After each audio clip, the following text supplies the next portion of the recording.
మూడవ కీర్తన ఆసాపు కీర్తన అంటాం. 73వ కీర్తన ఆసాపు కీర్తన.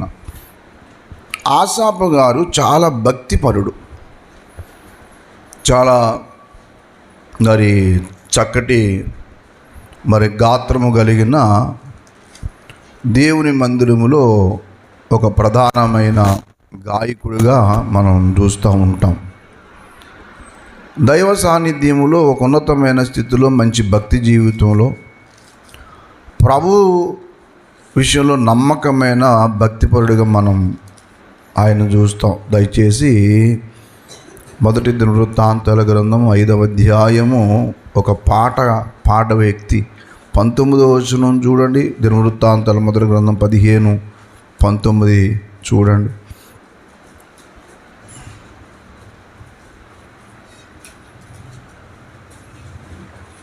మొదటి దినవృత్తాంతాలు 15-19.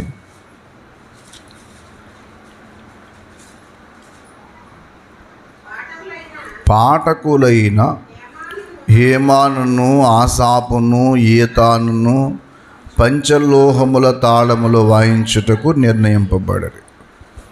హేమానును ఆసాపును ఏతానును పంచలోహముల తాళములు వాయించుటకు, వీళ్ళు పాటగాళ్ళు.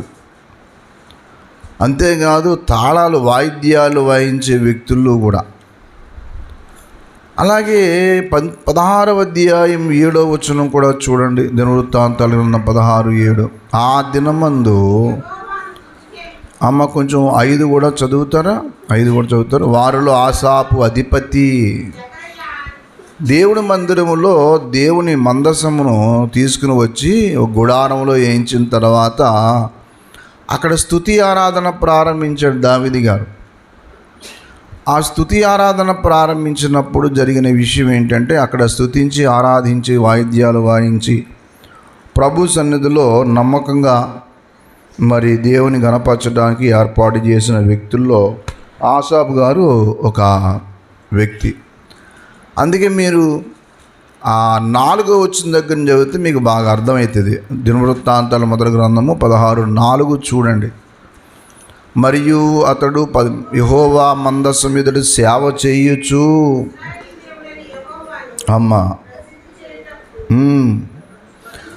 వందించుటకు, ఆ మాట చూడండి, ప్రసిద్ధి చేయుటకును వందించుటకు అంటే దేవునికి వందనాలు చెల్లించుటకు, ఆయనకు స్తోత్రములు చెల్లించుటకు లేవీలలో కొందరిని నియమించను.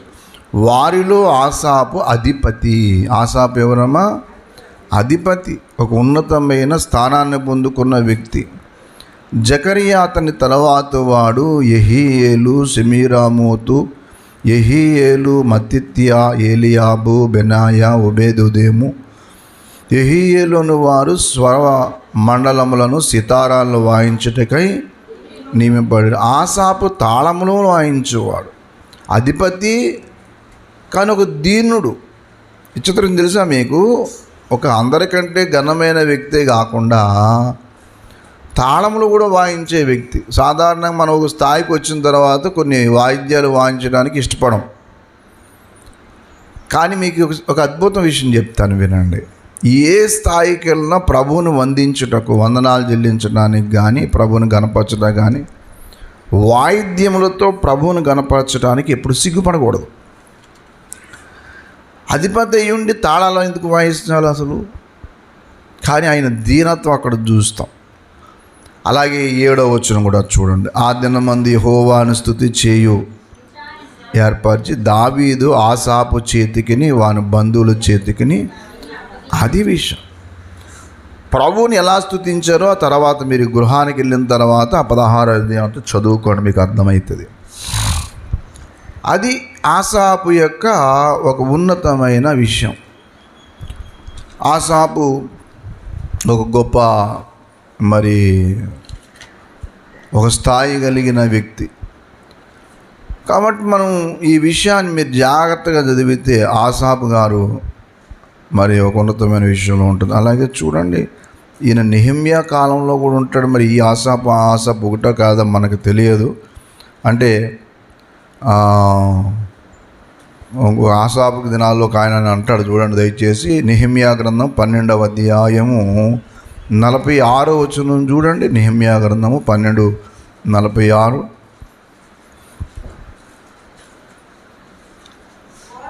పూర్వమందు దావీదు దినములలో గాయకుల విషయములోను స్తోత్రగీతములు విషయములోను పాటల విషయంలో ఆసాపు ప్రధానం. అప్పుడు ఆయన్నే ఇక్కడ గుర్తు చేస్తూ ఉన్నాడు ఈయన. అనగా దేవుని యొక్క సన్నిధిలో వీళ్ళని మరొకసారి ఇక్కడ గుర్తు చేస్తూ ఉన్నాడు. ఆ సంతతిలో ఉన్నవాళ్ళు కొంతమందిని తీసుకొచ్చి ఇక్కడ కూడా పెట్టాడు. కాబట్టి ఆసాపు కాలంలో కూడా ఒక ఆయన ఉన్నట్టు ఇక్కడ చూస్తూ ఉంటాం. సరే, ఏదైనా కానీ ఇక్కడ ఏంటంటే గాయకులు, నెహెమ్యా కాలంలో కూడా గాయకులను ఏర్పాటు చేసి పాటలు పాడే ఒక బృందం. మందిరంలో పాటలు పాడాలంటే ఎప్పుడు కొంతమంది పాడతారు కదా, కానీ పాటలు పాడుతూ ఉండాలి. ఒకసారి రిచర్డ్ ఉరుంబ్రాండ్ గారిని పట్టుకొని అప్పుడులో సీక్రెట్ చర్చెస్ నడిపించేవారు ఆయన. కమ్యూనిజం ఉధృతంగా ఉన్న సందర్భంలో ఆయన సీక్రెట్ చర్చెస్ రష్యా, రుమేనియా ప్రాంతంలో రహస్య మందిరాలు నడిపిస్తుండేవారు. మీరు టార్చర్డ్ ఫర్ క్రైస్ట్, సత్యము కోసం చిత్రహింస లేదా క్రీస్తు కొరకు చిత్రహింస అనే పుస్తకం చదివితే రిచర్డ్ ఉరుంబ్రాండ్ గారు చాలా ఎంతో పరిచయం చేశారు ఆ కమ్యూనిజం పరిపాలనలో. చిత్రం ఏంటంటే ఆయన చాలా హింసించారు. రిచర్డ్ ఉరుంబ్రాండ్ గారిని చాలా హింసించి చాలా రకాలుగా ఆయన్ని ఇబ్బంది పెట్టినా సరే ప్రభువునైతే విడిచిపెట్టలేదు. ఆయన ఇండియా కూడా వచ్చినట్లు విన్నాను నేను. చాలా మంచి పరిచయం చేశారు. అన్ని హింసలలో, అన్ని కష్టాల్లో సైతం ప్రభువు కోసం నిలబడి ఒక ఉన్నతమైన పరిచర్య చేసిన వ్యక్తి ఆయన. ఒకసారి ఆయన పట్టుకుని ఆయన అడిగారంట, మీకు సంఘస్థులు ఎంతమంది ఉన్నారంటే 300 మంది.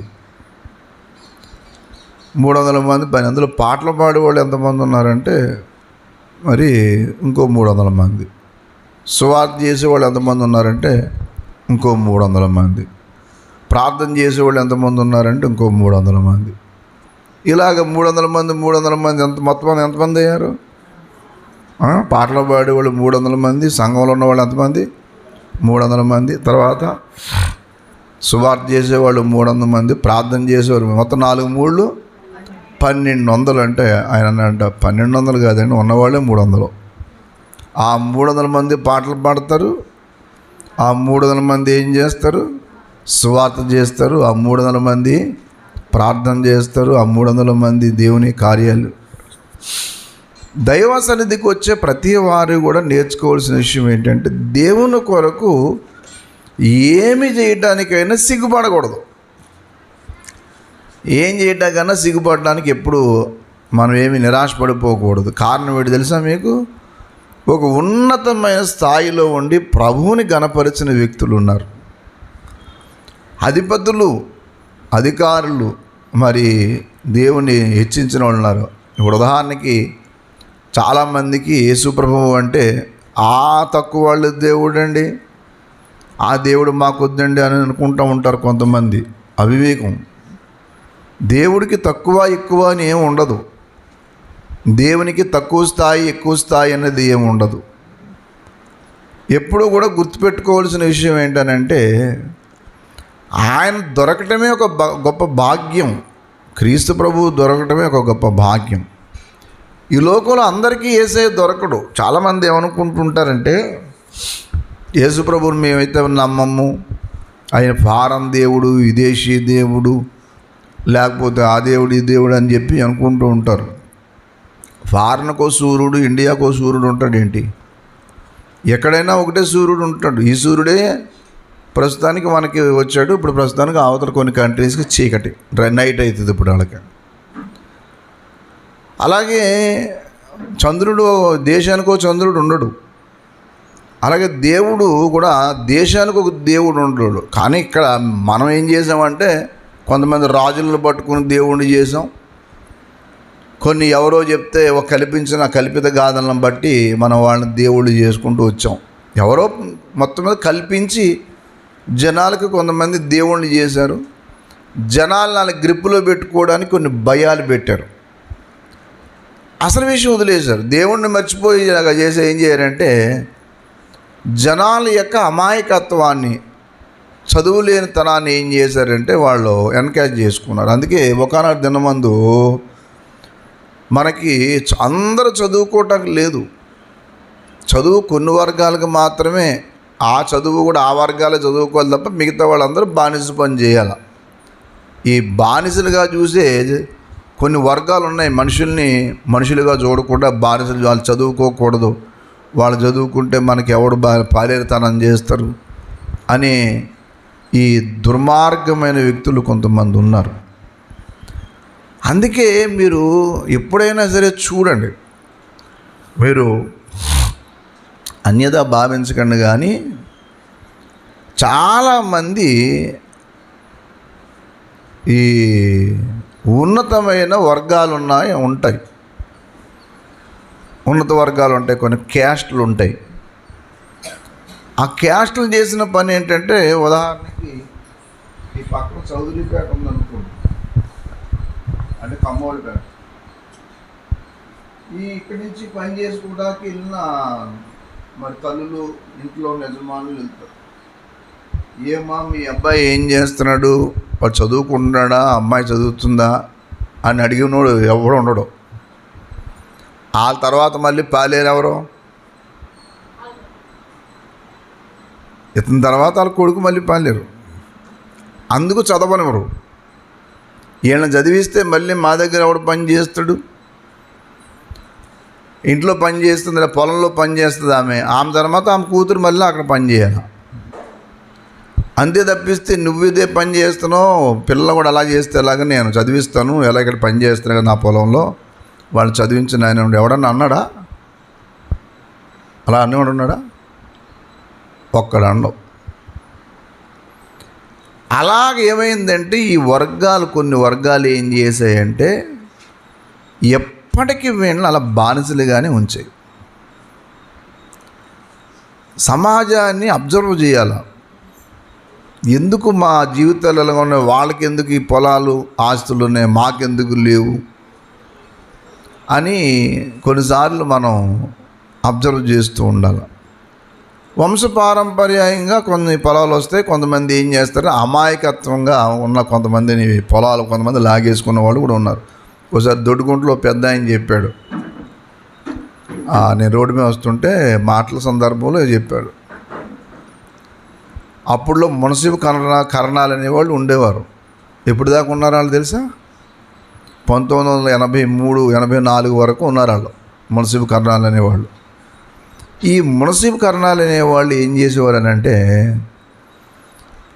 ఎవరన్నా పొలం, నా పొలం కానీ మీకు ఎవరికైనా రాసేయాలనుకుంటే ఏం చేసేవాడు తెలిసేవాళ్ళు, అరే అబ్బాయి మరి నీకు కొంచెం అవసరం అన్నట్టుకుంది కదా, డబ్బులు కావాలా అంటే, అవునండి, మరి ఇక్కడ సంతకం పెట్టు అని అంటే సంతకం పెట్టేసి ఏలుముద్రలే కదా అప్పట్లో, ఏలుముద్ర వేసి ఇప్పుడు ఎవరికన్నా మీరు డబ్బులు ఇచ్చి వాళ్ళన్నారు అనుకోండి, నా పొలం మీకు వెళ్ళిపోతుంది. మీకు రాసేసి ఏం చేసేవారంటే వాళ్ళు రాసేవారు. అప్పుడు రిజిస్ట్రీ ఆఫీస్కి వెళ్ళి రిజిస్టర్ చేసే విషయం అప్పుడు ఏమీ లేదు. ఒకళ్ళు ఉన్నా వీళ్ళని తీసుకెళ్ళి అక్కడ ఏం చేసేవారు అని అంటే సంతకం పెట్టించేసేవారు. ఇలాగ కొంతమంది పొలాలు పోయాయి. అప్పట్లో కొన్ని పొలాలు కొంతమందికి ఇచ్చేవారు. అలా పోయేవాడు. ఒక పెద్ద అని చెప్పాడు, నాకు ఈ విషయం తెలియదు. అప్పుడు ఇలా ఈ అన్యాక్రాంతం జరుగుతుంది అని ఒక ఆయన వచ్చిన తర్వాత ఏం చేయాలంటే మొత్తం ఒక్క పెన్నపోటుతో వీళ్ళ పోస్టులు పీకేసాడు. తెలుసా మీకు? ఎన్టీ రామారావు గారు వచ్చిన తర్వాత ఆ మున్సిపల్ కరణాల వ్యవస్థను ఏం చేశాడు తెలుసా? తీసాడు. అయితే ఇప్పటికీ కూడా చాలామందిని మాకు ఆ కరణం గారండి, మున్సిపల్ గారండి అనేవారు. ఆ మున్సిపల్ కరణాలు ఏం చేసేవారు అని అంటే ఇలాగా ఒకరి పొలాలు ఒకరు రాసి అలాగ ఎన్నో అక్రమాలు జరిగాయి. ఇలాగ జనాలు ఏం చేశారంటే పేదరికానికి వెళ్ళిపోయారు. అందుకే ఎప్పుడు కూడా చౌదరిపేటను ఆనుకుని ఒక పేట ఉంటుంది. ఎందుకంటే వీళ్ళందరూ ఎవరనంటే వాళ్ళ దగ్గర పని చేసేవాళ్ళు, ఆ పిల్లలు పని చేసుకుంటూ ఉంటారే తప్ప వాళ్ళ పిల్లలకి బానిసత్వం చేయటానికి ఇలా వాడుకుంటారే తప్ప మీ పిల్లలు కూడా చదవాలి అనేది ఉండదు. ఇది మనుధర్మశాస్త్రంలో రాయబడ్డ విషయం. అర్థమైందా? మనుధర్మశాస్త్రంలో ఎలా చేశారనంటే బుర్ర నుండి బ్రాహ్మణులు, భుజాల నుండి క్షత్రియులు, ఉదరం నుండి వైశ్యులు, పాదాల నుండి శూద్రులు పుట్టారు. కాబట్టి ఈ వీళ్ళందరూ కూడా మన వర్గాలకి ఏం చేయాలంటే బానిస పని చేయాలి అని వాళ్ళకి పేర్లు కూడా అలాగే పెట్టాలి. వాళ్ళకి పేర్లు కూడా ఇలాగే పెట్టి ఈ రీతిగా చేయాలి అని చెప్పి ఏం చేశారనంటే సమాజాన్ని అణిచివేశారు. జ్ఞానం లేకుండా అయిపోయింది. జ్ఞానం లేకుండా ఎప్పుడైతే అయిపోయిందో వీళ్ళందరూ ఏమయ్యారనంటే ఎవరేం చెప్తే అదే, ఇంకా అదే నమ్మారు. ఇప్పటికీ కొన్ని సెంటిమెంట్లు ఈరోజు కూడా మనుషులు బాగా నాటిపోయి ఉన్నాయి. ఉదాహరణకి కొత్తగా ఇల్లు కట్టుకున్నారు అనుకోండి, ఇల్లు కట్టుకున్న వాళ్ళు మీరు ఎంత ప్రార్థన ఎట్టించుకోండి, పాస్టర్ గారు బయటకు రాగానే పాలు పొంగిస్తారు. అలా ప్రార్థన చేసి పాస్టర్ గారు బయటకు రాగానే ఏం చేస్తారు? పాలు పొంగిస్తారు. ఎందుకు పొంగిస్తారు తెలుసా మీకు? ఆ సిస్టమ్ అప్పటి నుంచి మైండ్లో ఉండిపోయింది. ఈ పాలు ఎందుకు పొంగిస్తారు, ఏ కారణం చేస్తారనేది తెలియదు. అలాగే మీరు ఎంత చెప్పండి, సరిగ్గా పెళ్ళి ఎప్పుడు చేస్తారంటే ముహూర్తాలు ఉన్న టైంలోనే పెడతారు. వీళ్ళు పెళ్ళి చేసేది పాస్టర్ గారితోనే, కానీ ముహూర్తం ఎక్కడి నుంచి పెట్టించుకోతారు తెలుసా? బయటికి వెళ్ళి రాయించుకొస్తారు. అవును, ఇవన్నీ ఎలాగొచ్చాయి? ఇవన్నీ ఏం చేశారు? సమాజం మీద కొంతమంది ఇన్ఫ్లుయెన్స్ చేశారు. చాలామంది ఆ సమాజంలో ఒక వర్గాన్ని ఏం చేశారంటే ఉన్నతంగా చూసి వాళ్ళు ఏం చెప్తే అన్నమాట. మీరు నమ్ముతారో నమ్మరో, పల్లెటూరుల్లో, అందుకనే పరిచర్య పల్లెటూరులకు వెళ్ళాలి. అందుకే యవనస్తులకు చెప్తూ ఉంటాను, యవనస్తులు బాగా నాలెడ్జ్ సంపాదించి పల్లెటూరుకి చెదిరిపోవాలి. పల్లెటూరుకి వెళ్ళి ఏం చేయాలంటే అక్కడ ఎన్లైట్ చేయాలి. ఎన్లైట్ అంటే అర్థం ఏంటంటే వాళ్ళని వెలిగించాలి. మనం ఏం తెలియకుండా వదిలేసాం అనుకో. ఇప్పుడు అంత సేవ అంతా సిటీల్లోనే. దేవుడు ఏంటో అక్కడే దర్శిస్తున్నాడు అందరికీ. సిటీల్లోనే సేవ చేయండి, సిటీల్లోనే. ఎందుకంటే ఇక్కడ డబ్బులు బాగా వస్తాయి, మరి అక్కడ ఎవడెత్తాడు కదా. కానీ డబ్బులు వచ్చే సేవ చేయటం కాదు, ముందు పేటలు ఏమైతే ఉన్నాయో ఆ పేటలను ఎన్లైట్ చేయగలగాల. పేట అంటే అర్థం ఏంటంటే పల్లెటూరులో పేటలు అంటారు, ఇక్కడేమో కాలనీస్ అంటారు, లేదా నగరాలు అంటారు. సిటీలో సేవ ఉంటే ఉంది, పల్లెటూరులో కూడా మనం ఏం చేయాలంటే మూఢత్వం అలుముకుని ఉంది, అజ్ఞానం అంతా నిండిపోయి ఉంది. అందుకే చదువుకునే పిల్లలు ఎప్పుడూ నేర్చుకోవాలి. క్రీస్తు ప్రభువు మీకు దొరికాడంటే ధన్యులు. మీరు చేయవలసిన పని ఏంటంటే మీరు ఉద్యోగం చేసుకుంటారో, చదువుకుంటారో, వ్యాపారమే చేస్తారో, ఆదివారం మాత్రం ప్రభు సన్నిధికి ఇవ్వండి. నేను ఇప్పుడు సంపూర్ణ సేవకు వచ్చాను, కానీ నేను సంపూర్ణ సేవకు వద్దామని ఎప్పుడు అనుకోలేదు. నేను ఉద్యోగం చేసుకుంటూనే సేవ చేయాలి. అలాగే చిన్న చిన్న పని చేసుకుంటూ నేను మీ పాస్టర్ గారు ఏం చేసేవారనుకున్నారు, కొవ్వూరు బిజ్జి వరకు, కోడూరు బస్ స్టాండ్ వరకు సైకిల్ వేసుకెళ్ళి అక్కడ సైకిల్ పెట్టి అక్కడ లారీ ఎక్కి వెస్ట్ గోదావరి ఒక ఊరు వెళ్ళేవాళ్ళం. ఓ పల్లెటూరు, ఆ ఊరిలో సాధారణంగా ఇక్కడి నుంచి డైరెక్ట్ బస్సులు లేవు. లారీ అయితే అక్కడ ఆగుద్దనే ఉద్దేశంతో లారీ ఎక్కి అక్కడికి వెళ్ళి అక్కడ దిగి ఒక ఇంట్లో ప్రార్థన చేయడానికి ఒక ఇంటి కోసం వెళ్ళేవాళ్ళం. అక్కడి నుంచి మళ్ళీ సరే అక్కడ వేరే ఆయన వచ్చి కొంచెం ఇబ్బంది పడ్డాడు. నేను అప్పుడప్పుడు వస్తాను సార్, 6 నెలలకి 3 నెలలు, మీలాంటి వాడు వస్తే మా బతుకు ఏమవుతుంది అన్నాడని చెప్పి నేను మళ్ళీ అక్కడ మానేసాం. చాలా నెలలు వెళ్ళాం అక్కడికి. అందుకే ఇప్పటికీ నాకు పల్లెటూరు అసలు నేను కాతేరు వదలకపోవటం కారణం తెలుసా? కాతేరులో మొట్టమొదటిగా వచ్చిన కానుకలన్నీ నేను కొన్ని పోగొట్టాను. ఇప్పుడు కూడా నా దగ్గర అయ్యి ఏమనుకుంటున్నారు, అయ్యి పావుల రూపాయలు అన్నీ మూటగడ్డి పెట్టాను జ్ఞాపకార్థం ఉండడానికి.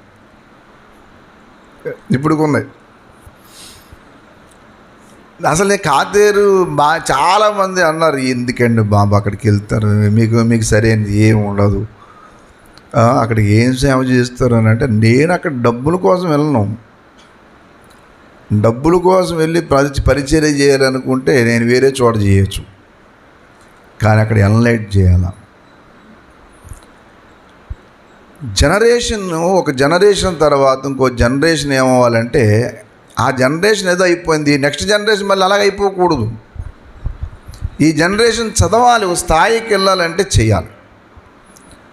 అందుకే ఎన్ని రకాల భయాలు ఉండాలో అన్ని రకాల భయాలు సమాజం రుద్దారు. ఇదంతా ఎవరు రాశారనంటే డిడి కోశాంబి అని ఆయన రాశాడు. మీరు నెట్లో కూడా చదువుకోవచ్చు, పుస్తకాలు ఆయన చదవచ్చు. ఆయన చరిత్రకారుడు. ఆయన డిడి కోశాంబి, దామోదర్ కోశాంబి అని.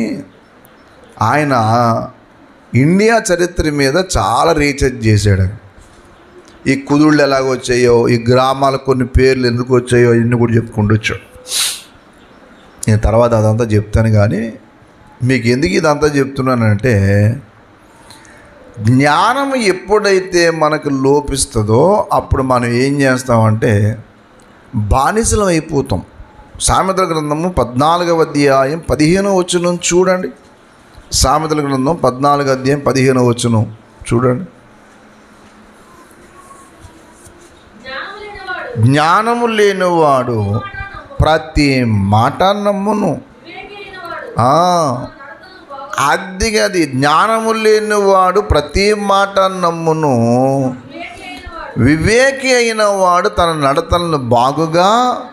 జ్ఞానం లేకపోతే ఎవరేం చెప్తే అదే correct. Bible is wonderful wisdom book. ఆ బైబుల్ మనకి వచ్చిన దేవుని యొక్క గ్రంథము, దైవ గ్రంథము బైబుల్ అనేది మత గ్రంథం అనే భ్రమపడితే చాలా నష్టమే. బైబిల్ గ్రంథము అనేది అన్ని రకాల జ్ఞానం ఇస్తుంది. Secular wisdom and divine wisdom రెండు ఇస్తుంది. ఈ రెండు రకాల నాలెడ్జి వాక్యం ద్వారా దొరుకుతుంది మీకు. ప్రపంచానికి ఇన్వెన్షన్స్ అండ్ డిస్కవరీస్ అన్నీ కూడా బైబిల్ ద్వారానే వచ్చాయి.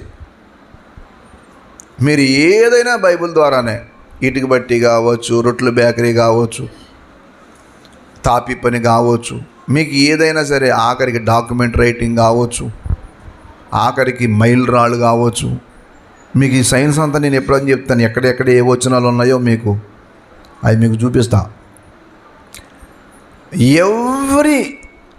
Every wisdom comes from the Bible. ప్రతి జ్ఞానము కూడా దేవుని యొక్క వాక్యం నుండి వచ్చింది. మీకు ఏది కావాలో చూడండి, అన్నీ ఉంటాయి. బేకరీ, రొట్టెల బేకరీ ఎలాగా, దానికి పొయ్యి ఎలా తయారు చేయాలో బైబిల్లోనే ఉంది. ఇటుక బట్టి ఎలా ఏర్పాటు చేయాలి అది బైబిల్లోనే ఉంది. డాక్యుమెంట్ రైటింగ్ ఎలా చేయాలి అది బైబిల్లో ఉంది. మైలు రాళ్ళు వేయాలన్న సంగతి అది బైబిల్లోనే ఉంది.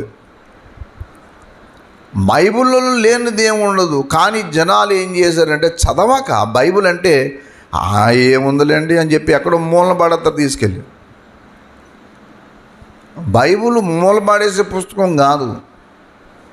మీరు చదవగలిగితే ఎన్ని రకాల జ్ఞానం కావాలో అన్ని రకాల జ్ఞానము ఇస్తుంది. జ్ఞానము లేకపోతే ఏది పడితే అది నమ్ముతాం. ఈ రోజుల్లో చర్చెస్ కూడా ఎలా తయారయ్యాయి అంటే, మందిరాలు కూడా ప్రజల్ని ఎన్లైట్ చేయడానికి లేవు. అన్నీ నేను అంటలేదు, కొన్ని ప్రజల్ని ఎన్లైట్ చేయడానికి దేవుని యొక్క సన్నిధి. దేవుని సన్నిధి ఎందుకండి నాకు చెప్పండి. రెండు రకాలుగా వాళ్ళని అభివృద్ధి చేయాలి. ఒకటి వ్యక్తిగతంగా వారిని ఎన్లైట్ చేయాలి. రెండోది స్పిరిచువల్, ఆధ్యాత్మికంగా వారిని ఏం చేయాలి చెప్పండి, ఎన్లైట్ చేయాలి. మూడోది మెంటల్, మానసికంగా.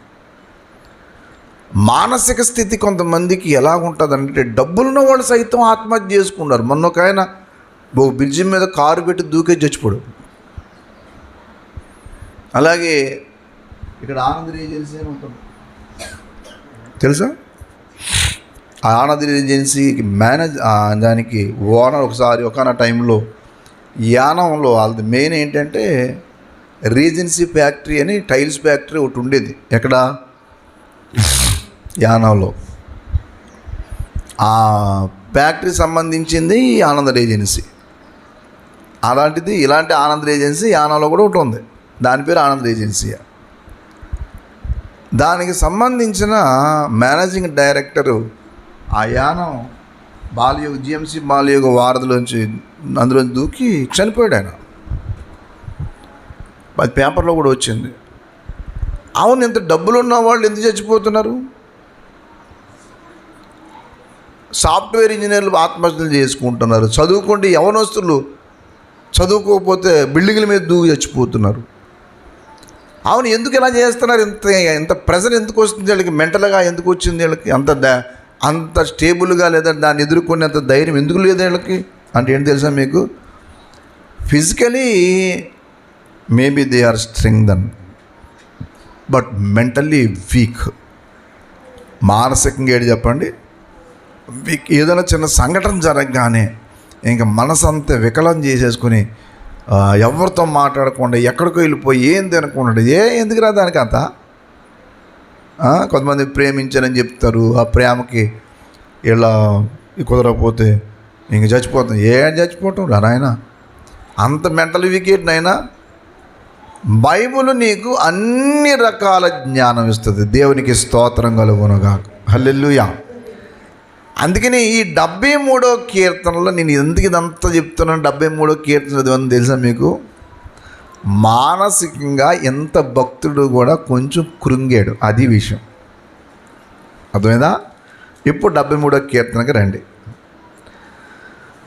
73వ కీర్తన దగ్గరికి రండి దయచేసి.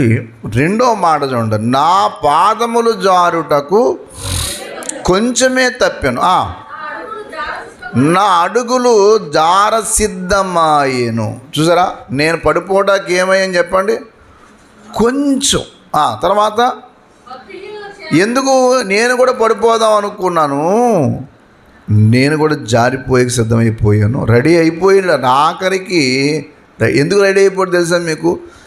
ఈయన ఎప్పటి నుంచో దేవాలయంలో మంచి పాటలు పాడి వాయిద్యాలు వాయించి దేవుని సేవలో ఉండి దేవుని వందించి ప్రభువుని గణపరిచి ఇంత వ్యక్తికి అన్ని బాధలు, అన్ని రకాల వేదనలు, దశంభాగాలు ఇచ్చి ప్రభు సేవలో ఉన్నతంగా జీవించి ప్రభువు కోసం బ్రతుకుతూ ఉన్నప్పుడు మనకి ఏదైనా శోధన ఎదురు రాగానే ఏం చేస్తాం? నాకు చెప్పండి, చెప్పాలి. ఏం చేస్తాం?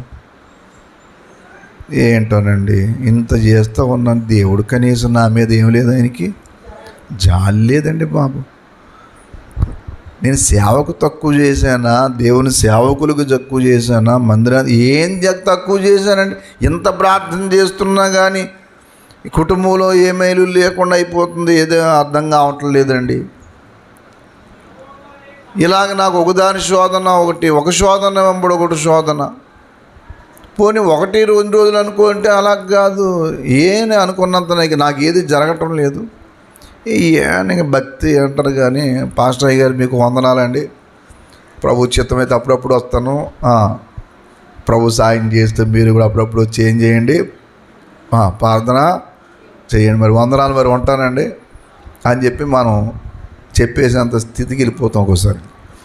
ఈయన అలా అయిపోయాడు.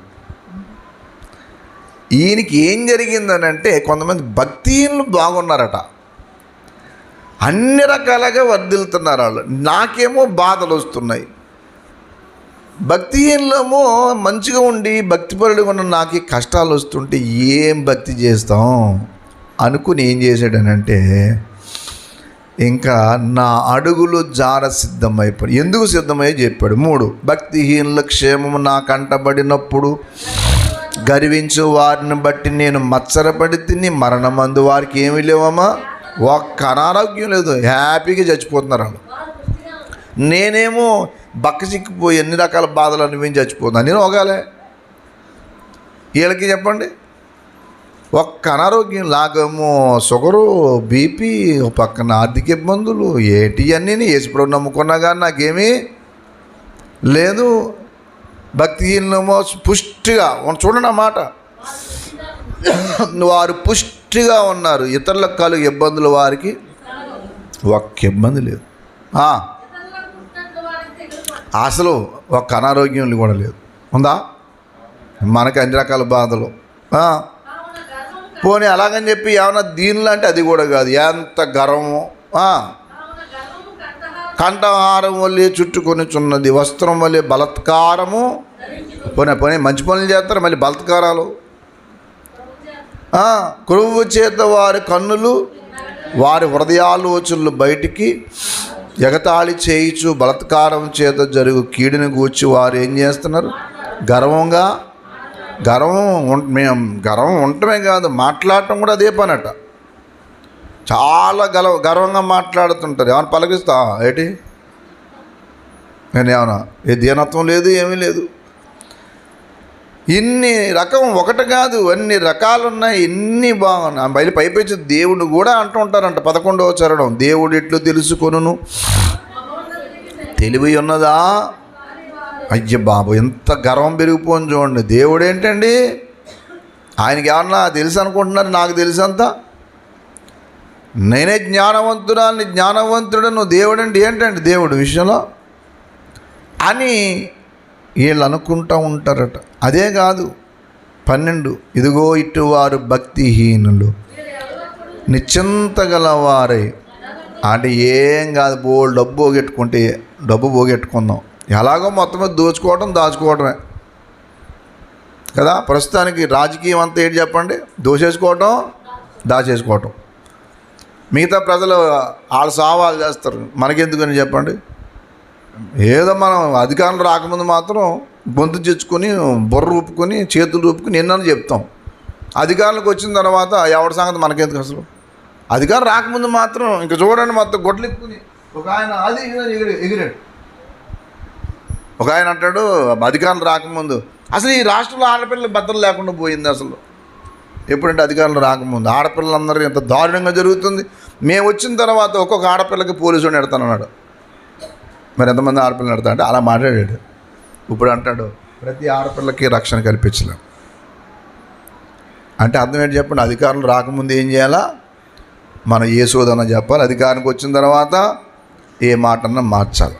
మళ్ళీ అలాంటి వాడికి అభిమాన క్రైస్తవులు కూడా ఉన్నారు. క్రైస్తవుల్లో ఉంటే అట్టి పెట్టండి, పాస్టర్లు ఉన్నారు. అచ్చుతరం నిజంగానండి. ఉప్పాడు వెళ్తే ఉప్పాడులో ఆ ఏరియా ఎమ్మెల్యే గారు, ఇప్పుడు ఆయన పత్తిగోడు బండి వెనకాల పిఠాపురం ఎమ్మెల్యే గారు తాలూకా, అసలు లోపలాడేసేవాడు లేడు, నెంబర్ ఏదైనా అడిగేవాడు లేడు. అసలు నీ బండికి నెంబర్ లేకుండా ఇదేంటది అనకుండా ఎంత దౌర్భాగ్య స్థితికి, అంటే మనుషుల్ని యొక్క బ్రెయిన్ ఏమైపోయిందో చూడండి. ధన సంపాదన కోసమే తప్ప ప్రజాక్షేమము కోసం ఆలోచన చేయని ప్రతి వాడు కూడా అనకూడదు కానీ పశువు కంటే హీనం అనే విషయం చెప్పుకుంటూ వచ్చాడు. వీళ్ళు ఎలాంటి వాళ్ళు అంటే అని చెప్పుకుంటూ వచ్చాడు. డబ్బు సంపాదనలోనే పడ్డారు అందరూ. నేను తర్వాత మీకు అంత్య దినాల్లో జరిగే కొన్ని సంఘటనలు వాక్యంలో రాశాడు. వాక్యం ప్రభువు వాక్యం సర్వసత్యం అండి. అందుకే యవన బిడ్డలు బైబిల్ బాగా చదవండి, బాగా ప్రార్థన చేయండి. ప్రభువు కోసం మీరు వెలిగించబడి అనేక మంది వెలిగిస్తారు. మీరు ఆసాపు ఇవన్నీ చూసి చూసి చూసి చూసి ఒక్కసారి నైరాశ్యానికి వెళ్ళిపోయి ఓ మాట అంటున్నాడు. 13వ చరణం చూడండి. నా హృదయమును నేను శుద్ధి చేసుకుని ఉండుట వ్యర్థమే. ఎందుకు వచ్చిన పరిశుద్ధత? ఏటా పాస్టర్ గారు వస్తాడు, పాపం చేయొద్దు, తాగొద్దు, సినిమాలు చూడొద్దు, ఆ పని చేయొద్దు, ఈ పని చేయొద్దు అని వాక్యం చూపించేస్తాడు. పైపచ్చి పనులు చేసేవాడు పరలోకానికి వెళ్ళడానికి వచనాలు చూపిస్తాడు. ఎందుకండి ఈ సోదంతా? బతుకున్నంతకాలం హ్యాపీగా బతికేసి చచ్చిపోయిన తర్వాత ఎవడు చూడొచ్చాడని అక్కడ నరకం ఉందని చూసావా? ఏమన్నా పరిశుద్ధంగా ఉన్నందుకు ఇన్ని రకాల బాధలు. పరిశుద్ధం అంటావు, వాక్యం అంటావు, ప్రార్థన అంటావు. ఈ వాక్యం ప్రార్థన వల్ల ఏం ప్రయోజనం చెప్పండి? లేనిపోని బాధలు తప్ప. పరిశుద్ధంగా ఉండటం వల్ల అనే బాధలే. ఒళ్ళు కట్టుకుని నోరు కట్టుకుని జీవించటం ఏం బాగుంది? ఇదేం బాగోలేదు అనే ఆలోచన మనకు వస్తుంది. ఈయనకి వచ్చింది. ఏమొచ్చింది చెప్పండి? నా హృదయమును నేను శుద్ధి చేసుకుని ఉండుట వ్యర్థమే. అనవసరంగా చేతులు శుభ్రంగా ఉంచుకుని ఏ పాపం చేయకుండా ఉండటం కూడా వ్యర్థం. ఎందుకు వచ్చిన భక్తి చెప్పండి? పోనీ అలాగని చెప్పి ఏమన్నా సంతోషం ఉందంటే రోజంతా ఏంటి చెప్పండి? పాపం చేసేవాడికి హ్యాపీగా ఉంటారు.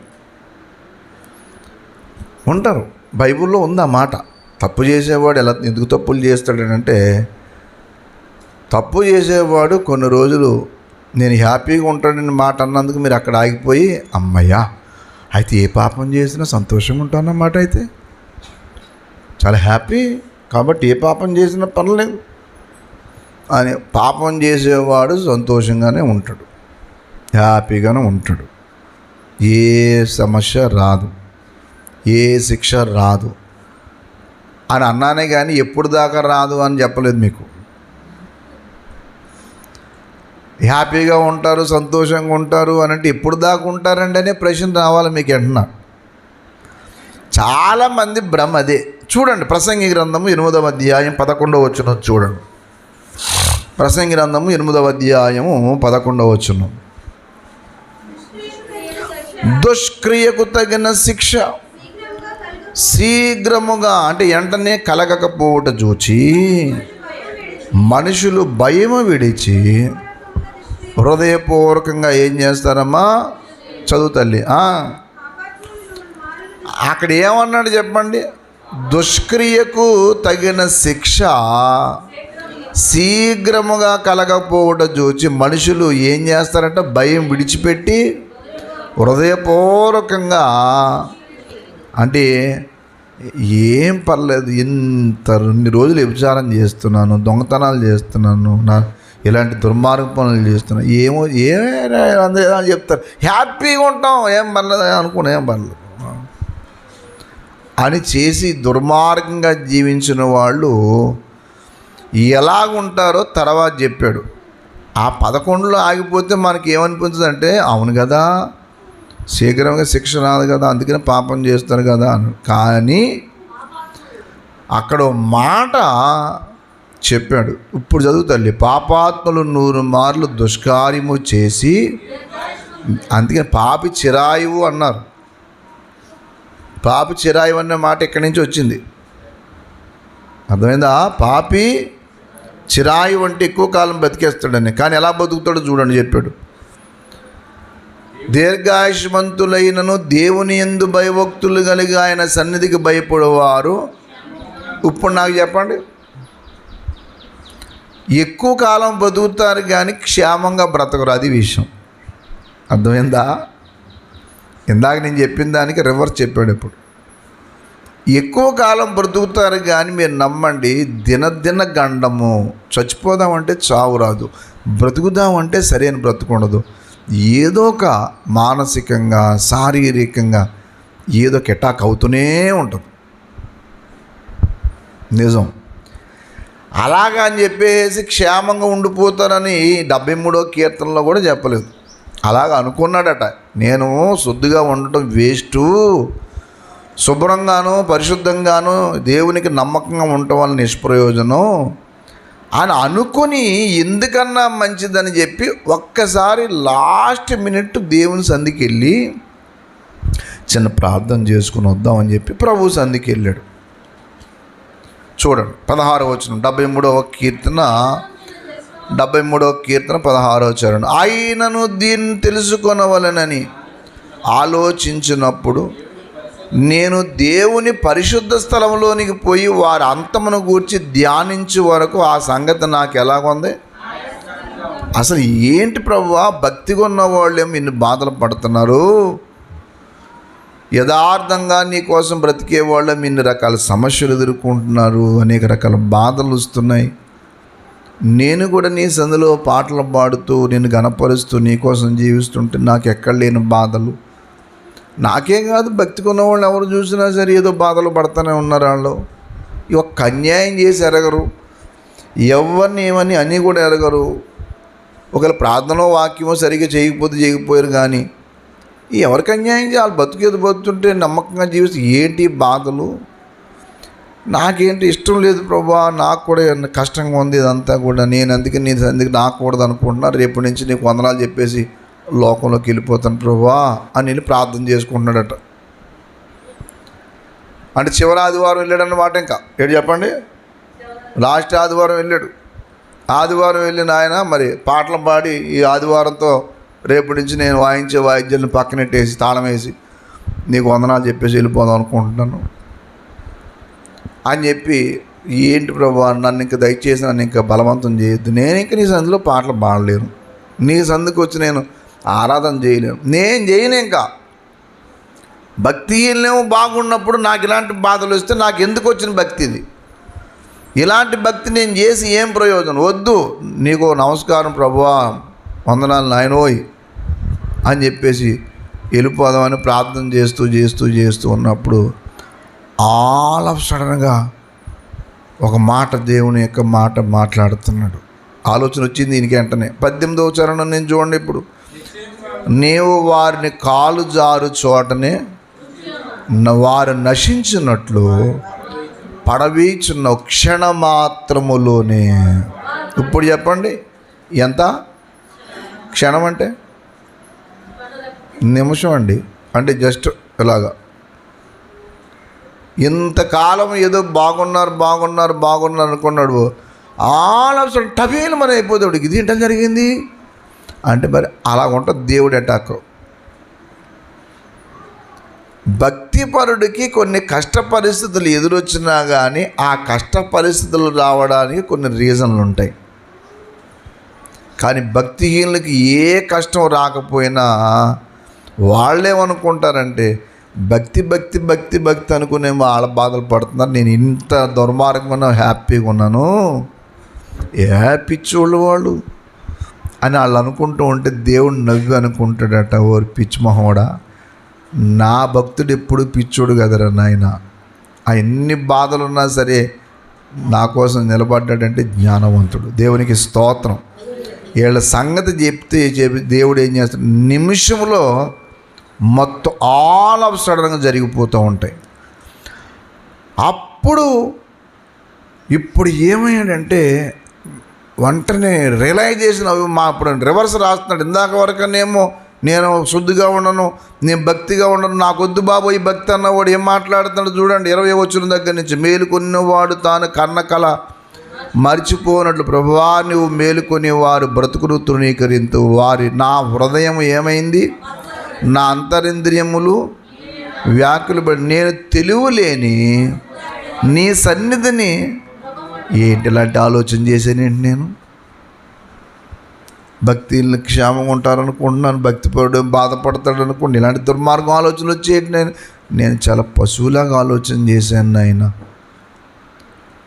నా ఆలోచన తప్పు, నీ ఆలోచనే కరెక్ట్ నాయన అని చెప్పి ఒక అద్భుతమైన మాట చెప్తున్నాడు. అయినను నేను ఎల్లప్పుడూ నీ యొద్ద ఉన్నాను, నా కుడి చేయి నీవు నీ ఆలోచన చేత నడిపించు, తర్వాత మహిమలో ఆకాశమందు నీవు తప్ప నీవు నాకుంటుండగా లోకంలో ఏది, అందరూ లోకాన్ని పోగొట్టుకుంటున్నారు నాయన, ఎంతవరకు నేను ఆ లోకాన్ని పోగొట్టుకుందాం అనుకున్నాను, ఈ లోకంలో ఏదైతే ఉంటే ఉందలేండి, ఇదంతా అందాక నాకు ఈ లోకంలో బ్రతకడానికి ఇచ్చావు, ఇది ఉంటే ఉంది కానీ ఇది నాకు ఏం కాదు, ఆకాశం మందు నీవు తప్ప నాకెవరున్నారు, నీవు నాకు ఉంటుండగా లోకంలో ఏది ఇంకా నాకు. అందుకనే దేవుని ఆలోచన ప్రకారము నడిచేవాళ్ళే పరలోకానికి వెళ్తారు, వాళ్ళ సొంత ఆలోచన ప్రకారం నడిచేవాళ్ళు పరలోకానికి వెళ్ళరు. ఇది బాగా గుర్తుపెట్టుకోండి.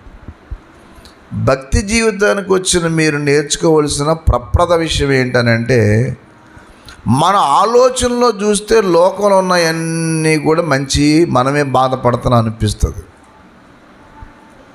కానీ దేవుని యొక్క ఆలోచనలోకి వెళ్ళిపోయిన వెంటనే అనిపిస్తుంది అంటే నీకు సింపుల్గా ఏమీ లేదు, ఒక మాట అనేసి ఊరుకుంటా, ఏముందండి నాకు వాళ్ళ ఆస్తి కంటే తక్కువ ఉండవచ్చు, వాళ్ళలాగా నేను గర్వంగా ఉండకపోవచ్చు, కానీ నేను దేవుణ్ణి ఆశ్రయించిన వ్యక్తిని, వాళ్ళేమో ఒక నిమిషంలో నశించిపోతారు.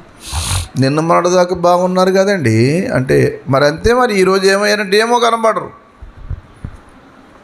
తెలియదు ఏం జరుగుతుందో. చాలాసార్లు మనం ఏమనుకుంటామంటే మనకి ఎదురొచ్చే చిన్న చిన్న సమస్యల్లోనూ లేదా పెద్ద సమస్యల్లోనూ ప్రార్థన మానేసి, వాక్యం మానేసి దేవునికి దూరంగా ఉంటాం. దేవుని బిడ్డలుగా మీకు ఒక భరోసా ఉంది. ఏడు తెలుసా? మనందరికీ ఒక భరోసా ఏడు తెలుసా? ఈ లోకంలో దేవుడు ఇప్పుడు ఏది కావాలి ఇస్తాడు. కొన్ని సమస్యలు వస్తే రావచ్చు, కష్టాలు వస్తే రావచ్చు, కానీ డోంట్ బి అఫ్రైడ్. ఏ రోజున కూడా భయపడకండి. చూడండి అక్కడ ఏం రాశాడు, 27 వచనం చూడండి. నిన్ను విసర్జించు వారు నశించెదరు, నీవు సంహరించెదవు. నాకైతే దేవుని పొందు ధన్యకరం, నీ సర్వకార్యములు నేను తెలియజేయనట్లు నేను ప్రభువా. అది ఇందాకేమన్నాడు? నేను జారిపోతాను అనుకున్నాడు. ఇప్పుడేమన్నాడు? నీ శరణ చూస్తూ. ఎందుకు? నీ కార్యములు తెలియజేయటానికి. ఏ కారణం చేద్దాం అంటే ఏ పరిస్థితుల్లో అన్నా సరే ఆయన్ని ఆశ్రయించిన వాడిని దేవుడు ఎప్పుడు సిగ్గుపడినవాడు. దేవునికి స్తోత్రం. దేవుని బిడ్డలారా, సమస్యలు రావచ్చు, కొన్ని సమయాలు విపత్తుకరమైన సంగతులు మనకు రావచ్చు. జీవితంలో యవన బిడ్డలు నేర్చుకోవాల్సిన విషయం నేర్చుకోండి బాగా. అన్ని కాలాలు మనం అనుకున్నట్టు ఉండవు, అన్ని పరిస్థితులు మనం అనుకున్నట్టు ఉండవు. ఎన్ని పరిస్థితులు ఏదొచ్చినా ప్రతి పరిస్థితిని మనం అవగాహన చేసుకుని దాన్ని డైజెస్ట్ చేసుకునే రీతికి ఎదగాల, బాగా ఎదగాలి. ఇది గుర్తుపెట్టుకోవాలి. కుటుంబ జీవితంలో మనం అనుకున్నట్టు అన్నీ జరగవు. అప్పుడు అనిపిస్తుంది, చహి అనవసరంగా పెళ్లి చేసుకున్నాను అనిపిస్తుంది. ఎప్పుడు? కొంత దూరం వెళ్ళిన తర్వాత. అలాగే మనం అనుకున్నట్టన్నీ ఎట్టంటే జరగదు. కానీ ఏం చేయాలి తెలుసా? ప్రతి పరిస్థితిని మనము అవగాహన చేసుకొని వాటిని సహించే రీతిగా ఎదగాల. అంతేగాని కొన్ని పరిస్థితులు చూడగానే నిరాశపడిపోయి నైరాశ్యం చెంది నీ జీవితం అనుకోకూడదు. వినండి ఈ విషయం. కొంచెం ధ్యానం చేయాలి, కొంచెం ఆలోచన చేయాలి. ఇప్పుడు కుదరలేదా? పిల్లలు కూడా కొన్నిసార్లు ఏదన్నా అడగగానే వాళ్ళకు ఊరికే కోప్పడి, నువ్వు మంచితనం కదా, డాడీ ఏం మంచి, నేను అడిగితే నువ్వేం కొనవు, డాడీ వచ్చినప్పుడు నాకు ఎన్ని కొంటాడు అంటే, నేను కొనక కాదురా నాయన, నీ కష్టం అంటే ఏంటో తెలియాల. ఏదన్నా అంతే కదా. పెళ్ళైన కొత్తలో ఒకరికొకరు అన్నట్టు ఉంటుంది. కొంచెం దూరం వెళ్ళిన తర్వాత ఏంటని పట్టించుకుంటలేనట్టుకున్నది ఏటీలో అనిపిస్తుంది. బాధ్యతలు పెరిగే కొలది కొంత సమయం వేరే వాటికి ఇచ్చించవలసి వస్తుంది. అప్పుడు కూడా ప్రతి విషయంలో కూడా అవగాహన చేసుకోవాలి. పిల్లలు, కుటుంబస్తులు అందరూ దేవుని దగ్గరకు వచ్చిన తర్వాత మనకి ఇవన్నీ నేర్చుకుంటాం. దేవునికి స్తోత్రం కలుగును గాక. దయచేసి ఫిలిప్పీ పత్రిక చూడండి, ఒక మంచి మాట ఉంది. ప్రతి పరిస్థితిని ఎలాగా మనం నేర్చుకోవాలో చెప్పుకుంటూ వస్తాడు. ఫిలిప్పీ పత్రిక 4వ అధ్యాయం 10వ మాట చూడండి. అమ్మా కష్టంలో ఉన్నాడు, తినటానికి కూడా కష్టంగా ఉంది పరిస్థితి. సడన్గా ఎవరితోనో కొంత పంపించారు, ఏదో పంపించగానే అమ్మయ్యా ఇంతకాలం జ్ఞాపకం వచ్చానన్నమాట అని మాట్లాడుతూ ఉంటాడు. ఇంతకాలం గుర్తొచ్చాను, చదువుతలే తగిన సమయం మీరు యోచన చేసి ఉంటుంది కానీ ఏం చేయలేదు అంటే, నాకు సహాయం చేద్దాం అనుకున్నారు కానీ మీరు పంపించడానికి కుదరలేదు. నాకు కొదువు కలిగి ఉన్నందున ఎలాగూ నేను ఇంత లేములో ఉంటూ ఇప్పుడు జ్ఞాపకం చేసుకుంటారా? ఇప్పుడా మీకు గుర్తొచ్చేది ఏమండి అని అనలే. మీరు ఆలోచన చేశారు కానీ మీకు కుదరలేదు అని ఒక మాట అంటాడు. కొదువు ఉందని చెప్పి నేను అంటలేదు సుమా, జాగ్రత్తగా వినండి అని.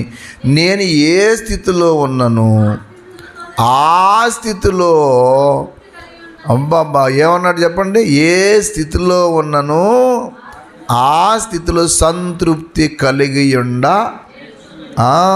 మాట చూడండి, అందరూ వెనక చెప్పండి. నేను ఏ స్థితిలో ఉన్నాను ఆ స్థితిలో సంతృప్తి కలిగి ఉండ. అంత నీరసంగా చెప్తున్నారు ఏమండి? మళ్ళీ చెప్పండి. నేను ఏ స్థితిలో ఉన్నాను? చపాతీలు ఉన్నా చెప్పండి, చపాతీలు లేకపోయినా, ఇడ్లీలు లేకపోయినా, ఇవాళ ఆదివారం చికెన్ ఉన్నా, చికెన్ లేకపోయినా, చేపలు లేకపోయినా, ఉత్తి పచ్చిపులుసు ఏమన్నా, పప్పుచారు ఏమన్నా, ఏ స్థితిలో ఉన్నా చెప్పండి, సంతృప్తి. దేవునికి స్తోత్రం కలుగును గాక. అదే విషయం. ఏ స్థితిలో ఉన్నా ఆ స్థితిలో సంతృప్తి కలిగి ఉండ నేర్చుకోవాలి. పోన్లేండి, డబ్బులు లేనప్పుడు ఏం చేస్తాం? ఏదో తింటాం. మీకు తెలుసా, నేను నా సాక్ష్యం చెప్తాను ఒకటి. మేము వివాహం అయిన తర్వాత మాకు సరైన తిండి ఉండేది కాదు. మేమిద్దరమే అద్దె కట్టుకున్నా, మేమిద్దరమే ఏం వండుకున్నా, మేమిద్దరమే. ఎవరో తెస్తారని లేదు, ఏదో పెడతారని లేదు, ఏమీ లేదు. ఈరోజు పొరపాటున ఒక 1/4 కేజీ మాంసం తెస్తే మళ్ళీ 2 నెలలు పట్టింది మళ్ళీ 1/4 కేజీ మాంసం తెచ్చుకుంటాకి. అది విషయం. అలాంటి పరిస్థితి. వివాహం అయిన 2వ రోజున 160 రూపాయలు ఎట్టి తాటేకి ఇంట్లో అద్దెంట్లో ఉన్నాం. ఇంకా మీకు కొంచెం ఆళ్ళో ఏళ్ళో బంధువులు సాయం చేసేవాళ్ళు ఉండటానికి ఒక ఇల్లు, లేకపోతే వండి పెడతాక అమ్మో నాన్న, మాకు ఎవరూ లేరు. నిజం, ఎవరూ లేరు. ఏం చేస్తాం? కళ్ళనీళ్ళు వస్తే కళ్ళతో నీళ్ళు పెట్టుకుని ప్రార్థన చేయటం తప్పిస్తే ఒక మంచి బట్ట కొనుక్కోవటానికి లేదు, ఒక మంచి తిండి తినటానికి లేదు.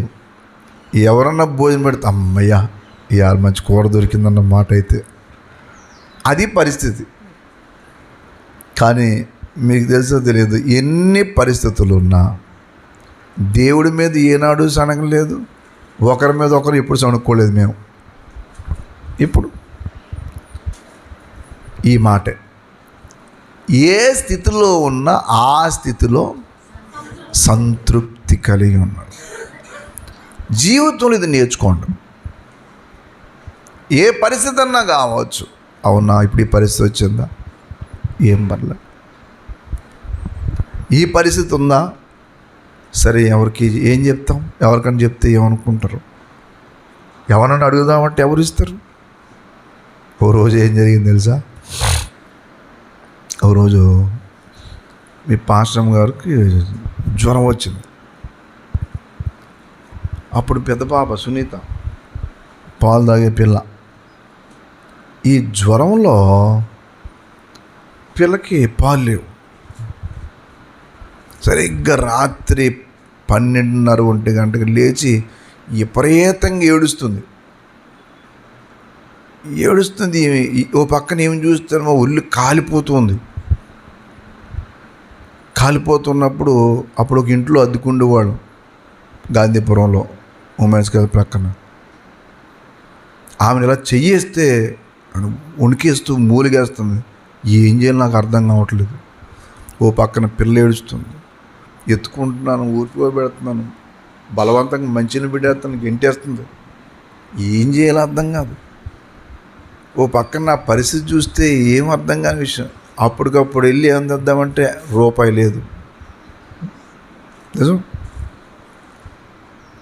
అసలు ఏమీ లేవు. ఓ పక్కన పిల్లలు ఎత్తుకుని ఓ పక్కన ఆశ్రమంగా చేసి ఏడుతూ ఉన్నాను, ప్రార్థన చేస్తూ ఉన్నాను. ఏంటి ప్రభు ఇదేం జీవితం, ఇలాంటి జీవితం వచ్చింది ఏంటి మాకు అని చెప్పి, అసలు ఏంటి పరిస్థితి నాకేం అర్థం కాదు, ఇలాగే ఉంటాము ఎప్పుడు అని చెప్పి చాలా బాధ వస్తుంది. పక్కనే ఈ లోపల పయ్యోళ్ళు దిగి వచ్చి తలుపు బడబడ కొడుతున్నారు. గుండు జారిపోయింది ఒకసారి. ఇప్పుడు వచ్చారేటి అని చెప్పి, ఇందాక నుంచి గంట నుంచి ఏడుస్తుంది పిల్ల, ఏంటే బాబు అంటే అంటారు వాళ్ళు. అలా చూస్తూ ఉండిపోయింది, ఏం చేయాలో అర్థం కాదు. ఆడ చూడగానే ఇంకా ఏం మాట్లాడాలా, నోటంట మాట రావట్లేదు. అప్పుడు తీసుకున్నారు.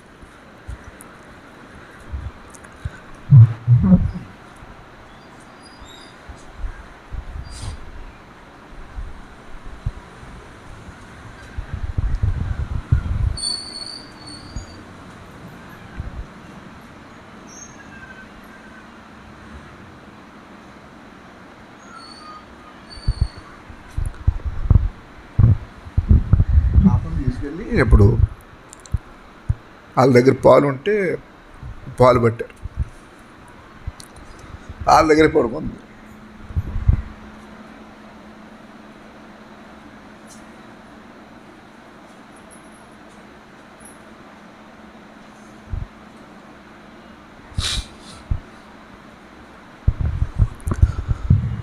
అప్పుడు జరిగింది ఏంటంటే, పొద్దుట ఈ లోపల తడిగుడ్డ పెట్టి ఆమెకి తుడిచాను, కానీ ఏం అర్థం కాని పరిస్థితి. ఉదయం లేచిన తర్వాత ఒక ఆయన కౌరు పెట్టారు, బాబు ఒకసారి మిమ్మల్ని పలానా ఆయన రమ్మన్నారు, ఆయన ఎంత పొద్దుట రమ్మంటామేంటి అని చెప్పి పరిగెట్టుకుంటా వెళ్ళాను. ఉదయమే లేచి వెళ్తే, నీ గురించి 2 రోజుల మటు చూస్తున్నాను నాయన, ఫోన్ చేద్దామంటే ఎవరికి ఫోన్ చేయాలో అర్థం కాదు, మీ అడ్రస్ తెలియదు, ఏం చేస్తావు అని అందుకే నేను పలానా ఆయన కనపడితే నీకు కౌరు పెట్టాను అంటే, ఏంటి సారా అంటే, ఏమీ లేదు డబ్బులు ఇవ్వాలనిపించింది నీకు అని. అప్పుడు ఏం చేయడం, ఒక 60 రూపాయలు చేతులు పెట్టాడు ఆయన. అది పట్టుకుని వెళ్ళి ఇమీడియట్లుగా మీ పాశ్రమ గారికి ట్యాబ్లెట్లు తెచ్చి, ఇడ్లీ తెచ్చి, అది పరిస్థితి. నేను ఎందుకు ఈ విషయం చెప్పాను తెలుసా మీకు? జీవితంలో కొన్ని పరిస్థితులు ఊహించనే జరుగుతాయి, మనం ఊహించలేం, కానీ దేవుని సహాయం కూడా దొరుకుతుంది. దేవునికి స్తోత్రం. అది విషయం. అందుకే ఏ స్థితిలో ఉన్నను ఆ స్థితిలో సంతృప్తి కలిగి ఉండ నేర్చుకున్నాను. ఏ పరిస్థితి అయినా సరే. ఆసాపు గారి కీర్తన దేవుని సన్నిధిలోకి రాకముందు అలాగే నిరాశపడ్డాడు. తను వచ్చి ప్రార్థన చేయకముందు, ప్రార్థన చేసిన తర్వాత అప్పుడు ఒక భరోసాతో మాట్లాడుతున్నాడు, ఆకాశం ముందు నీవు తప్ప నాకెవరున్నారు, నీవు నాకుండగా లోకంలో ఏది నాకు అక్కర్లేదు. ఏదైనా సరే ప్రభువా నీవు ఉన్నావు నాకు చాలు. నిన్ను విసర్జించు వారందరూ నశిస్తారు. జీవితంలో ఏదన్నా కోల్పోండి, కానీ దేవుని కోల్పోకండి. 73వ కీర్తన అదే నేర్పిస్తుంది. జీవితంలో ఏదన్నా పోగొట్టుకోండి, డబ్బులు ఉండొద్దని దేవుడు చెప్పలేదు. ఉంచుకోండి, డబ్బులు సంపాదించండి, యవ్వన బిడ్డలు కష్టపడండి, చదవండి, బాగా చదవండి. కష్టపడ్డాక సిగ్గుపడకండి, ఎప్పుడు కష్టపడండి, ఉన్నత స్థాయికి రండి. అదే క్షణంలో ఆల్ ఆఫ్ సడన్గా కొన్ని విషయాలు మనకు ఎదురుస్తాయి. అప్పుడు ఏం చేయాలంటే, ఎన్ని ఎదురు రానివ్వండి, ఎదురొచ్చిన అన్నిటికీ ఇంక నేను జారిపోదు అనే మనసులోకి వెళ్ళకండి. నేను ఒక మెసేజ్ చెప్తాను ఈరోజు, ఇంక రెండో చెప్పను. బ్రతుకు కాలంలో మనకి ఊహించని సంఘటనలు ఎదురొచ్చినప్పుడు 73వ కీర్తన బాగా చదువుకోండి. అది విషయం. ఊహించిన సంఘటనలు ఎదురొచ్చినప్పుడు ఏం చేయాలి చెప్పండి? 73వ కీర్తన. ఆకాశమందు ఇలా నీవుగాక దిక్కెవ్వరు నా యేసువా, ఆకాశమందు ఇలా నీవుగాక దిక్కెవ్వరు నా యేసువా, నాకీ జగాన ఏదక్కరలేదు దేవుండగా యేసయ్యా, నాకీ జగాన ఏదక్కరలేదు దేవుండగా యేసువా, నీ నీడలోన నివసింతు దేవా ప్రేమామయ యేసువా, నా కోట నీవే నా కొండ నీవే ఓ కరుణా సాగరా. ఈ ఫిలిప్పీ పత్రికలోనే ఇంకో మాట అన్నాడు చూడండి, 12వ మాట చూడండి, 12వ మాట 4వ అధ్యాయం 12వ మాట చూడండి. దీన స్థితిలో నుండ నెరుగుదును. చదవాలి, గట్టి చదవాలా, చదవండి. 4వ ఫిలిప్పీ పత్రిక 4:12. దీన స్థితిలో ఉండ నెరుగుదును, సంపన్న స్థితిలో నుండ నెరుగుదును, ప్రతి విషయములు అన్ని కార్యములలోనూ కడుపు నిండి ఉండుటకును, ఆకలిగొని ఉండుటకును, లేములో ఉండుటకును దేవునికి స్తోత్రం కలుగునుగా. ఏం చేసుకున్నాడట? నేర్చుకున్నాడట. నేర్చుకోవటం ఏంటి? ప్రతి పరిస్థితిలో నేర్చుకోవాలి. అన్ని పరిస్థితులు అనుకున్నట్టుండవు. అన్ని విషయాల్లో కూడా దేవునికి మనం ఎలాగా దగ్గర అవ్వాలి అనేది ఆ 73వ కీర్తన నేర్పిస్తుంది. భక్తిని చూస్తే అందుకనే జీవితంలో మనకు నేర్చుకోవడం ఇంకో విషయం ఏంటి తెలుసా మీకు?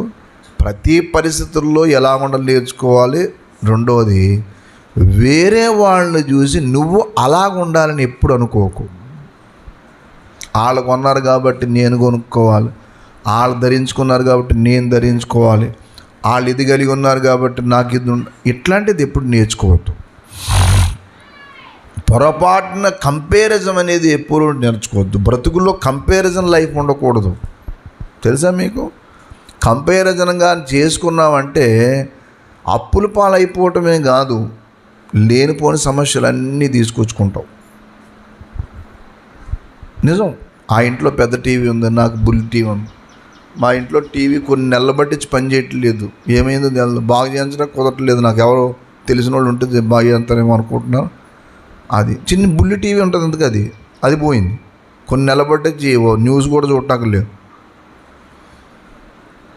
అలాగే 10 సంవత్సరాలు అయింది కారు కొని. 10 సంవత్సరాల నుంచి ఆ కారే అమ్మా, అది కారు. అందరూ అంటారు ఇది ఏంటండి బాబు మీరు ఎక్కడెక్కడికో వెళ్ళి వాక్యం చెప్తూ ఉంటారు, ఈ కార్లు తిరుగుతారు ఏంటి అంటుంటారు. ఏమైంది? అందరూ చూడండి, నిన్నగా మొన్న వచ్చిన వాళ్ళు ఇంత కార్లు కొంటుంటే ఏంటి సార్ మీరు వాక్యం చెప్తే అంటే నేను ఎవరితో పోల్చుకోలేను బాబు, ఎందుకంటే ఈ వాక్యమే దీన స్థితిలో ఉండనెరుగుదును సంపన్న స్థితిలో. అందుకే ఎప్పుడన్నా ఎక్కడికైనా పెళ్ళికి వెళ్ళాం అనుకోండి, అక్కడ పాపం వాళ్ళు ఏమన్నా బాబాయ్ పాస్టర్ గారు పెళ్లి చేయటకు వచ్చారు, వాక్యం చెప్తాకు వచ్చారు, ఎక్కడో భోజనం పెట్టారు. ఎందుకంటే వాళ్ళకి కుదరదు పాపం, వాళ్ళ పనుల్లో ఉంటారు. ఓ పక్కన పాస్టర్ గారు తినేస్తుంటారు, మాకు సరిగ్గా భోజనం పెట్టలేదు. సోది వాళ్ళ భోజనం ఎక్కడ చేస్తే నీకు అసలు నాకు అర్థం కదా. వాళ్ళ అన్ని పనులు మానుకొచ్చి భోజనం పెడతారు నీకు. ఎక్కడో వచ్చిన ప్లేట్ పెట్టుకుని వెళ్ళి తినేసి వదిలిపోయా. కొంతమందికి అయ్యగాళ్ళకి ఎక్కడ లేని సుఖంత పోతారు. అక్కడే ఎక్కడ వాళ్ళు ఏదో బిజీలో వాళ్ళు ఉంటారు. నీకు ఎందుకయ్యా అన్నీ? నువ్వే కడుపు నింపుకోవాలనుకున్నవాడు ఏదో ప్లేట్ దొరికితే అది పట్టుకుని లేదు తినేసిపోయి కూర్చోయి మామూలుగా. నీకు వాళ్ళు ఇది చేయలేదు అది చేయలేదు, ఇంక ఇంటికి వచ్చేపెట్టి తిండి కోసం. కొంతమందికి ఎప్పుడు ఎక్కడికైనా తిండే. అన్నిట్లో అన్ని విషయాలు నేర్చుకోవాలి. ఇంట్లో కూడా అంతే. ఇవాళ నీకు కుదరలేదు, ఏం అర్థంగా నీకు తెలియదు, నీకు అనుకుని అర్థం నీకు ఎందుకు లేవమ్మా అని గొడవ పెట్టుకో. లేవా సర్లే, ఒక ఆదివారం ఏం కూర ఉంటుందో ఇంటికి వెళ్ళి వరకు వెళ్దాం. మధ్యాహ్నం ఫోన్ చేసేది ఏం కూర అమ్మాయి అంటే ఏం తెచ్చారా మీరు, పప్పుసారి కలిసి తినండి అంటారు. ఏడు ఆదివారం పప్పుసారంటే అన్నాను అనుకోండి, ఇంట్లో వెళ్ళిపోవడం ముందు అంటుంది. ఆదివారము ఏమో ఎవరన్నా కూర తాగు అప్పుడప్పుడు చెల్లి మరిసమ్మ కొన్నిసార్లు చేస్తా, నాకు కొన్ని కొనటం రాదు, నాకు కుదరదు, కొంటే అవగా కుదరదు నాకు కొన్నిసార్లు ఏ విషయంలో. అందుకే ఈ 73వ కీర్తన లైఫ్ లాంగ్ ఎప్పుడు బైబుల్ రోజు చదువుతున్నప్పుడు సరే రోజుకోసారి చదువుకున్నది. భక్తిని చూసినప్పుడేమో బలహీన పడ్డాడు, దేవుణ్ణి చూసినప్పుడేమో బలపడ్డాడు. అదే 2 సూత్రాలు నేర్పిస్తాడు 73వ కీర్తన. భక్తిహీనుల క్షేమము నా కంట పడినప్పుడు నా హృదయం మత్సరపడెను. చూసారా, వాళ్ళు చూసినప్పుడు ఏమయ్యాడు? నిరాశపడి. దేవుణ్ణి చూసినప్పుడు ఏమని చెప్పండి? ఆకాశం అందు నువ్వు తప్ప నాకెవరున్నారు, నీవు నాకుంటుండగా లోకంలో ఏది అంటే సంతృప్తులకు వెళ్ళిపోయాడు ఒక్కసారి. ఇందాకేమో అలాగున్నారు ఇలాగున్నారు అనుకుంటున్నాడు, ఇప్పుడేమంటాడు చెప్పండి? నీవు నాకుంటే చాలు నాయనా, ఇంకేమొద్దు నాకు, లోకంలో ఏది కూడా వద్దు. అంటే వద్దంటే ఉంటే ఉంటుంది, లేకపోతే లేదంతే. దాని గురించి నేను ఎందుకు నిరాశపడతాను? అలాంటి విశ్వాసం జీవితంలో ముందుకెళ్దాం. ప్రభువు ఆ కృపా భాగ్యం మనందరికీ దయచేయనుగాక. మోకరించండి, ప్రార్థన చేసుకుందాం. మోకరించండి. ప్రభువా, ఏ స్థితిలో ఉన్నాను